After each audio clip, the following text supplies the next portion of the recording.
কাল আওয়ামী লীগের কেন্দ্রীয় কার্যনির্বাহী কমিটির বৈঠক। দলীয় সভাপতির নির্দেশের পরও মন্ত্রী এমপিদের যেসব স্বজন উপজেলা নির্বাচনে প্রার্থিতা প্রত্যাহার করেননি তাদের বিষয়ে দলের সিদ্ধান্ত জানতে আগামীকালের এই বৈঠকের দিকে তাকিয়ে আছেন নেতাকর্মীরা। যদিও বিষয়টি বৈঠকের আলোচ্য সূচির এজেন্ডায় নেই, তবুও বিষয়টি গুরুত্ব পাবে বলেই মনে করছেন কেন্দ্রীয় নেতারা। আরও জানাচ্ছেন শাহনাজ শারমিন। আওয়ামী লীগের সর্বোচ্চ নীতি নির্ধারণী ফোরামের নির্দেশের পরও প্রভাবশালী কোনো নেতার স্বজনরা এখনও উপজেলা নির্বাচনে মাঠে, যা নিয়ে হতাশ তৃণমূলের নেতারা। বিকাশে কম খরচে ক্যাশ আউটের লিমিট বেড়ে 50,000, প্রিয় এজেন্টও 2টা। দলীয় নির্দেশ অমান্য করায় কেন্দ্রীয় নেতারা বিব্রত হয়েছেন। তাই সমসাময়িক রাজনীতির পাশাপাশি এমপি মন্ত্রী স্বজনরা কেন প্রার্থিতা প্রত্যাহার করেননি সে বিষয়ে আলোচনা হবে বলে প্রত্যাশা কেন্দ্রীয় নেতাদের। যারা নির্বাচনে আছেন তাদের তালিকা তুলে দেওয়া হবে দলীয় সভাপতির হাতে।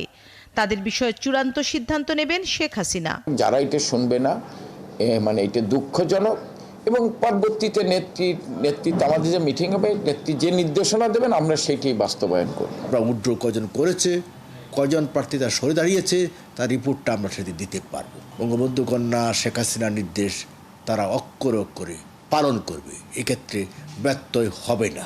আওয়ামী লীগের সভাপতি মণ্ডলীর সদস্য কাজী জাফরুল্লাহ বলেন, এজেন্ডায় না থাকলেও কেন্দ্রীয় কমিটির আলোচনায় বিষয়টি তোলা হবে।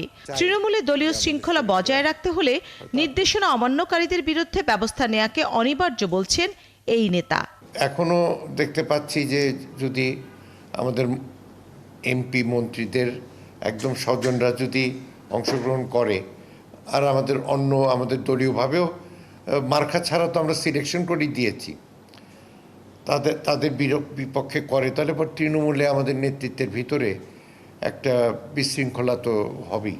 আমাদের 15টা এজেন্ডা আছে আগামীকালকের মিটিংয়ের, তার ভিতরে এই উপজেলার নিয়ে নেয়, কিন্তু বিবিধ আছে।